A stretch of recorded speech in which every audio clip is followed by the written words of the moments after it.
The Google Pixel 10 Pro XL is named in part after its size, but to get to grips with how good a phone it is, it would be wrong to focus on physical qualities alone.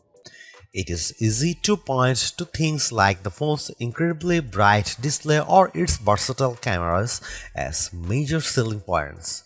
But this is a phone where the true value lies beyond the specs list. There are, in typical Google fashion, lots of AI features to play around with, features with a wide range of applications and utility.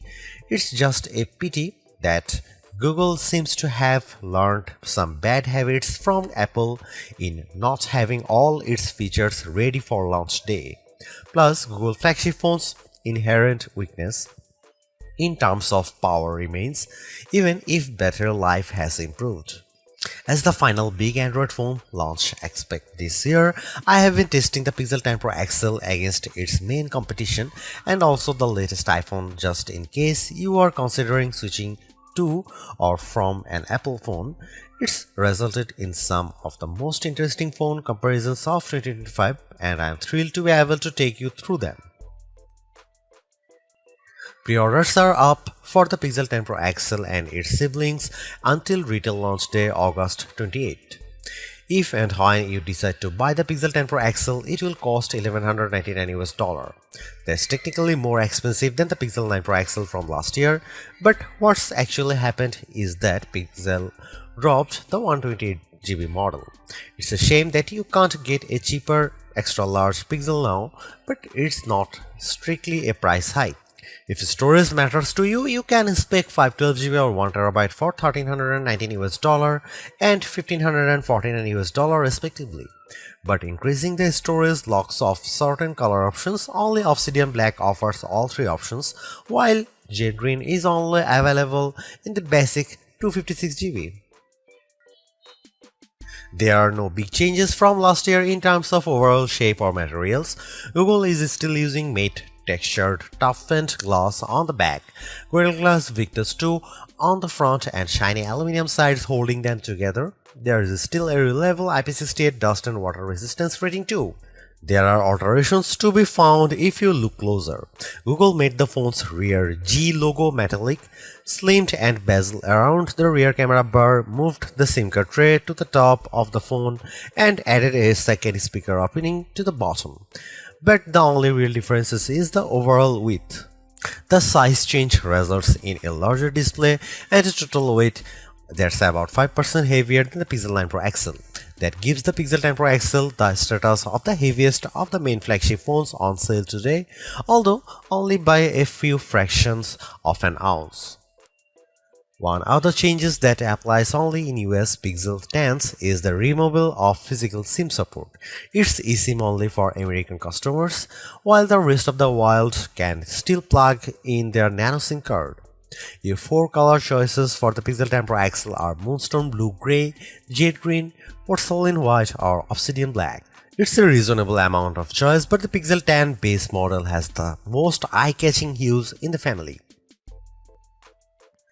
The 6.8-inch 120Hz refresh rate adaptive display on the Pixel 10 Pro XL is slightly larger than the Pixel 9 Pro XLs, but still a little smaller than the equivalent Samsung or Apple models. But the size difference is offset by the Super Actua screen's incredible brightness. Google Pixel 10 Pro XL can reach 2555 peak brightness, while Samsung Galaxy S25 Ultra can reach 1860. And iPhone 16 Pro Max can reach 1553. The results above show just how intense the screen brightness on the Pixel 10 Pro XL can be, even compared to last year's Pixel 9 Pro XL. The Galaxy S25 Ultra does have the advantage of an anti-glare layer in its display, which helps deal with strong single sources of light, but in generally bright environments, and you have an easier time looking at the Pixel's screen.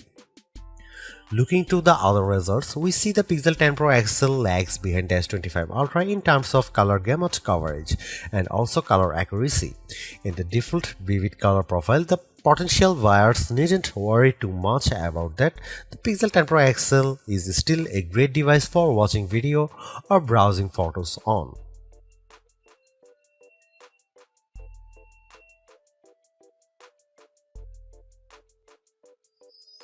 You might be surprised to hear that the Pixel 10 Pro XL's camera are identical to the Pixel 9 Pro XL's, at least on paper. The 50 megapixel main, 48 megapixel ultra-wide, 48 megapixel 5x telephoto and 42 megapixel selfie cameras are unchanged from the 2024 model, as all the upgrades are located on the softer side. Here we can see some camera samples of the Google Pixel 10 Pro XL. Let's kick off the comparisons with main camera shot of a cottage. We see the first evidence of the Pixel 10 Pro XL's apparent default processing priority, balancing the brightness of all colors in the shot. This is perhaps why the Pixel shot is much warmer, with the Galaxy S25 Ultra's image being cooler and brighter. Against the iPhone 16 Pro Max, the Pixel 10 Pro XL also looks less bright but punches up the colors in return.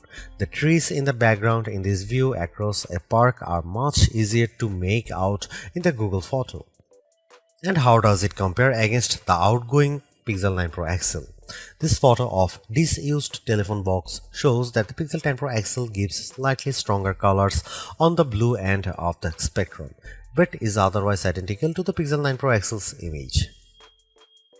In the night mode, with our subject being mini bottle of Henderson's relish, we see the Pixel 10 Pro XL struggle to capture the light compared to the Galaxy S25 Ultra, but the Pixel does have less of a red color caused by the curtains in the room than the S25 Ultra, which could be an advantage in some cases.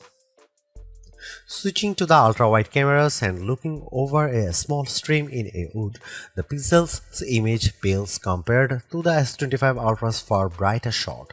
This is likely as a result of the Pixel's relatively small sensor not capturing as much light and the post-processing not being able to do enough to compensate.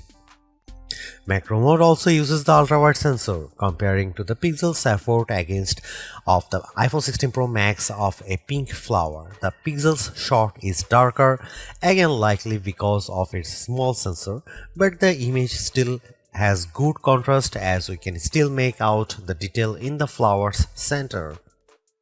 The final rear camera on the Pixel we need to look at is the 5x telephoto camera, which I pointed at a breeze over a lake.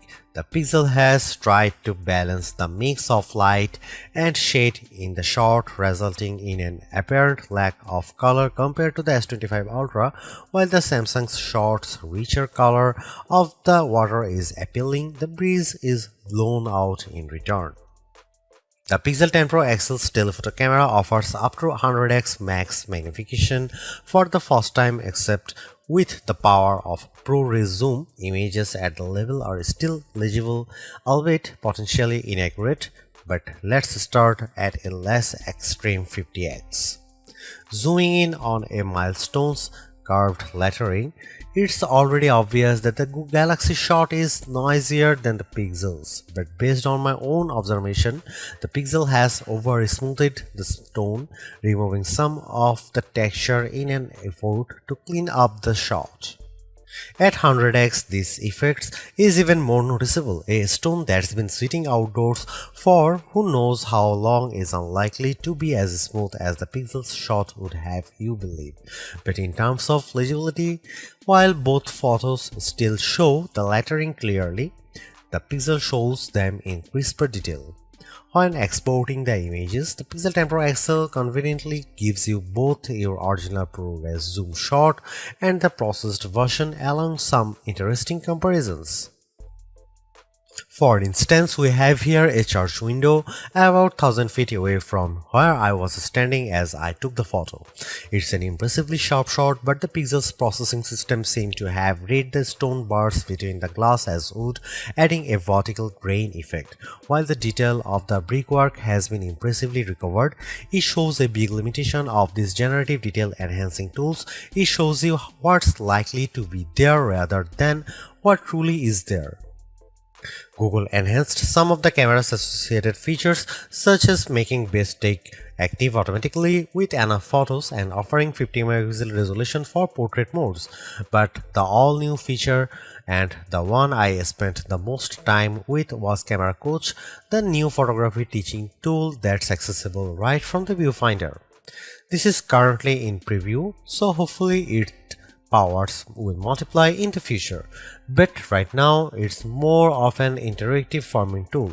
It will detect what you are pointing the camera at, offer some suggested compositions, and then give you tips on which camera lens to use, where to stand, and how to position the subject.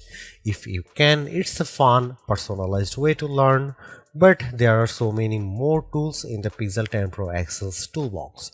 I hope more options or perhaps an advanced mode appear in future to help guide users to try even more, like switching between vertical and horizontal shots, setting a manual focus, or adjusting exposure.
Google's made a few but effective upgrades to the Pixel 10 Pro XL. It's a masterclass in efficiency, changing and improving just enough to stay amongst the top of the pack in the most areas. The display's brightness is unmatched, and the camera's ultrawide perhaps aside offer a balanced, natural look that I can see a lot of people liking. It's unfortunate that the Pixel 10 series is still the lowest powered of the flagship phones on sale today and lags behind its main rivals on battery efficiency. Hopefully, access to Google's latest AI tools makes up for that for anyone who decides to take the plunge, although perhaps give it a couple of months if this is your primary reason. Hopefully, by then the seemingly incomplete Magic Q and the preview version of the camera coach will have been made whole. The Galaxy S25 Ultra may still be a better pick for you if you want more power and power efficiency from your phone. The Pixel 10 Pro may also be a better fit than the XL, considering you only sacrifice display size and battery life for a cheaper phone that's otherwise just as capable as its larger sibling. But the Pixel 10 Pro XL is the most capable and competitive of Google's latest batch of phones. If you are buying a phone right now and want best-in-class software combined with top-tier hardware, this Pixel is probably the one to pick.